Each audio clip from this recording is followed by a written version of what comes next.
President Tinubu has inaugurated the National Economic Council. He's tasked the council to mitigate the effects of the removal of petrol subsidy on workers and receive recommendations on a proposed living wage adjustment. Earlier, the president called on all 36 governors to collaborate and deliver good governance for Nigerians. State House correspondent Adesoa Omoran reports on the outcome of the maiden council meeting of the Tinubu administration. Collaboration is not a crime. Please let us do so. With that call to action, President Bola Tinubu tasked governors at the state level on collaboration to address the enormous challenges facing Nigeria while noting the expectations of the people and the promise made during campaigns. We must harness the growth potential of Nigeria and bring about serious development to bring us from a potential nation to a pragmatic economic development in a rapid manner. It is also evident that the task of growing our economy is quite enormous, but you and I ask for it, we campaign for it, we even dance for it, we beg for it. So we have no reason to complain. Briefing journalists after the council, Bauchi State Governor and 4 of his colleagues revealed that discussions bordered around the multidimensional problems arising from the removal of petrol subsidy and its impact on the economy. The council received recommendations from the National Salaries, Income and Wages Commissions, including a proposed consequential adjustment in allowances and a monthly offer. 702 billion plus was suggested as an allowance for the cost of living adjustment allowance by the organized labor. And the other one is the petroleum allowance, and that of petroleum, they said, will range from 23.5 billion to 45 billion per month, depending on what is in the kitty. The council also suggested that additional funding could be sought from the World Bank and development partners to sustain the Nigeria COVID-19 Action Recovery and Economic Stimulus, otherwise known as the NG CARES program. It's a 750 million USD from the World Bank, and it has commenced a long time ago. And some of the recommendations that were made include the state CARES platforms have a strong capacity to handle the implementation of palliatives to the new and existing poor and vulnerable individuals, household and farmers, local economy operators in the country. Additional funding can be sourced from the federal government, World Bank, development partners, as well as Nigerian private sector. Also, the development in the automotive industry and the oil and gas sector was in focus, with a proposal to ramp up the production of electric vehicles and compressed natural gas-powered vehicles topping discussions. It is estimated that if we give legislative support to these companies, that about 1 million jobs from the 50,000 jobs that exist in that industry would be created.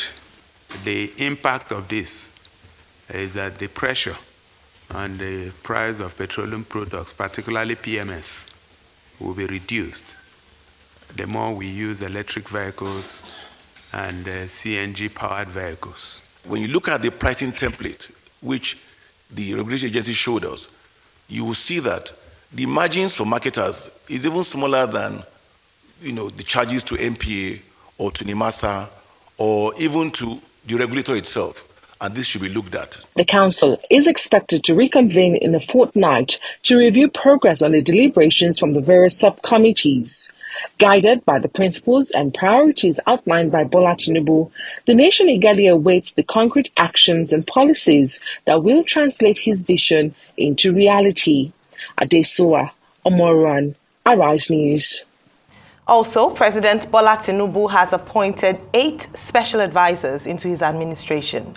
Dele Alake is the special advisor for special duties, communications and strategy, Wale Edun is the Special Advisor for Monetary Policies, and former EFCC Chairman Nuhu Ribadu will serve as the Special Advisor for Security. Others are Yao Darazo, Special Advisor for Political and Intergovernmental Affairs, John Uwajumogu, Special Advisor for Industry, Trade and Investment, and Zacchaeus Adedeji, Special Advisor for Revenue. 2 female special advisors were among the 8 chosen. Olu Verajen for Energy and Dr. Salma Ibrahim Anas for Health. Last week, the Senate approved the President's request to appoint 20 special advisors. Rufai. I mean, a lot has to be said. Yes, we've had the first NEC. It's kicked off pretty much, and governance has started. And let me just speak on the issues they talked about. I like the fact that we're beginning to talk about issues that are developmental, and the fact that we're beginning to see possibility in some sectors. A key sector is the automotive sector, which to a large extent, I feel very sad the way we've neglected this sector over this time. Nigeria has a great potential with companies like Innoson, with companies like Nord and other companies in the local sector that have capacity to be able to provide, cars that have alternative forms of energy, like CNG gas and the likes.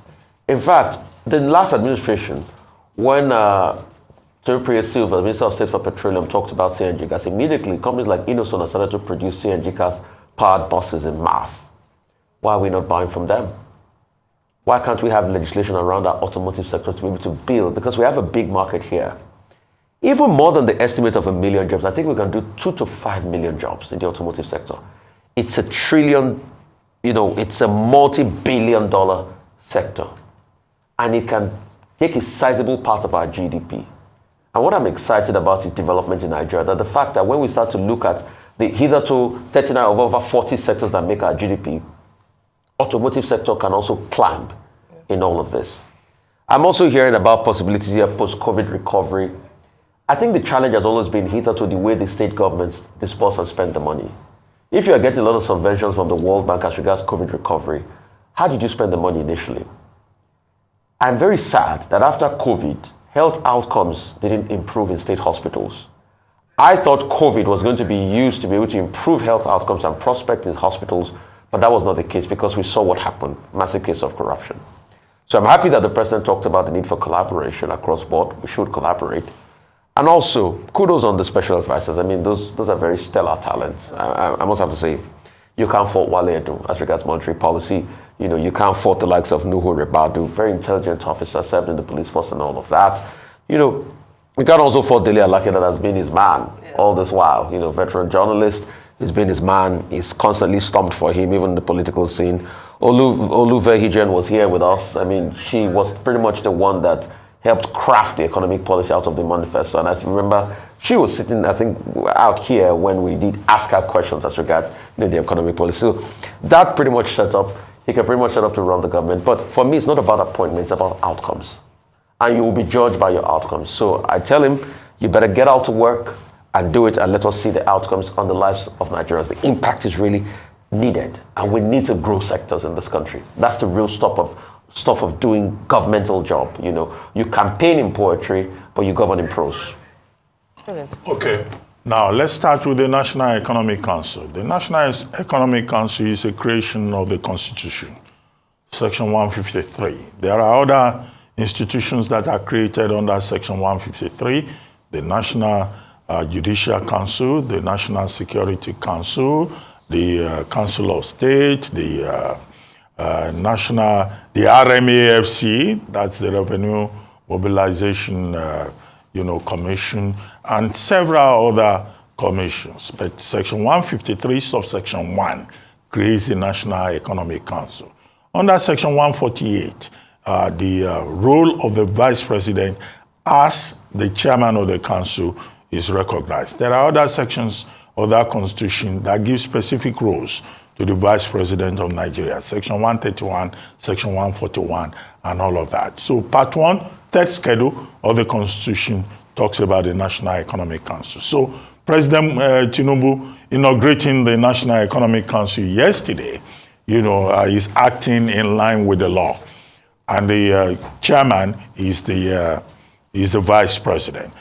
In terms of composition, you have the state governors, you have the governor of the central bank, you have other persons that are co-opted into that particular body. What is the function of the National Economic Council?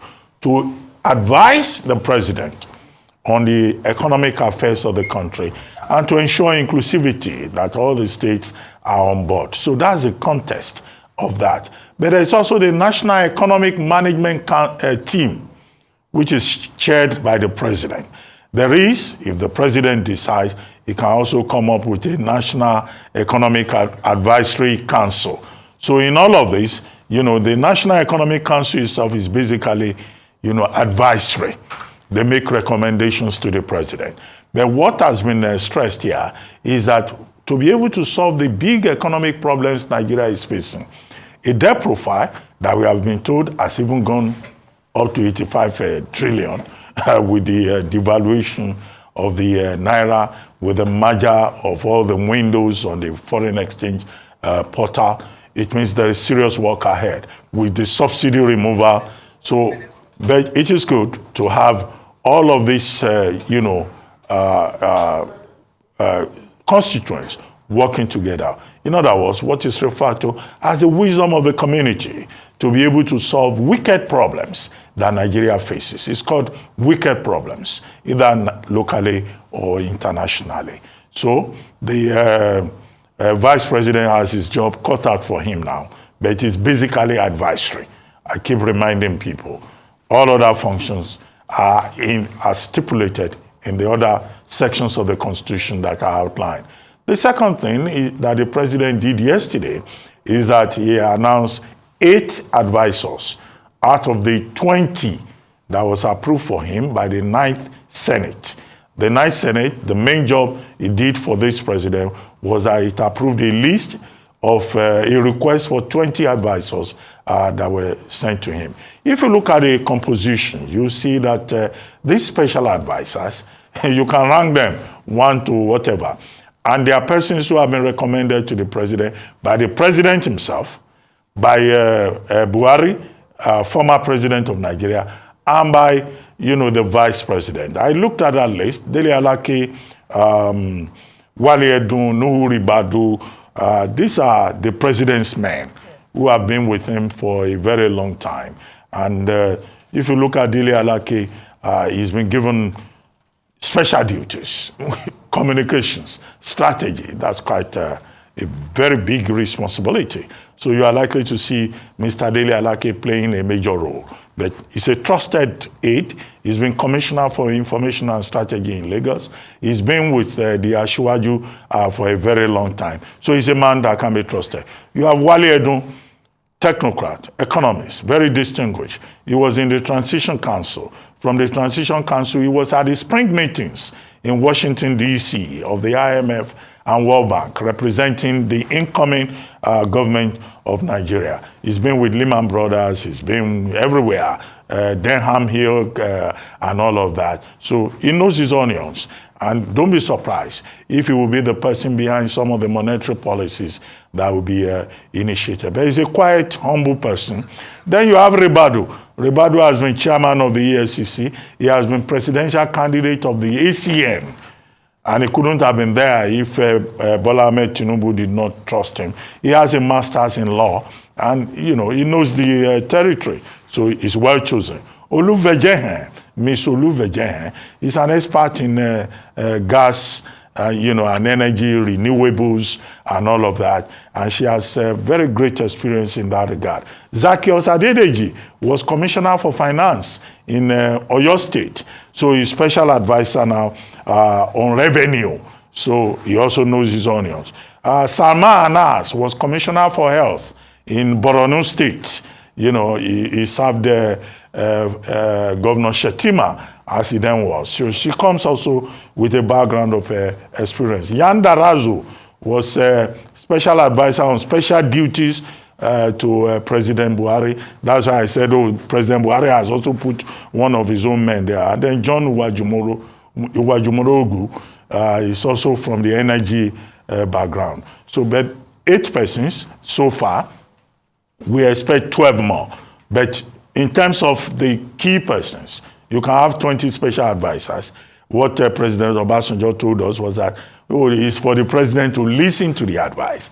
But you can be sure that the first 4 that we mentioned, Dele Alake, Wale Edun, Ribadu, and Oluvejenhe, will be very powerful people in this team. But we still await the appointment of the ministers. And we hope that the president will still appoint persons with pedigree, technocrats, people who are capable. These ones give us confidence. There's nobody there that you can throw away, so that we'll see. But the advisors are as good as the president makes them. Absolutely. Well, one thing you cannot fault President Tinubu, if you look at his antecedents, is the quality of his team, the people he surrounds himself with in terms of advisors.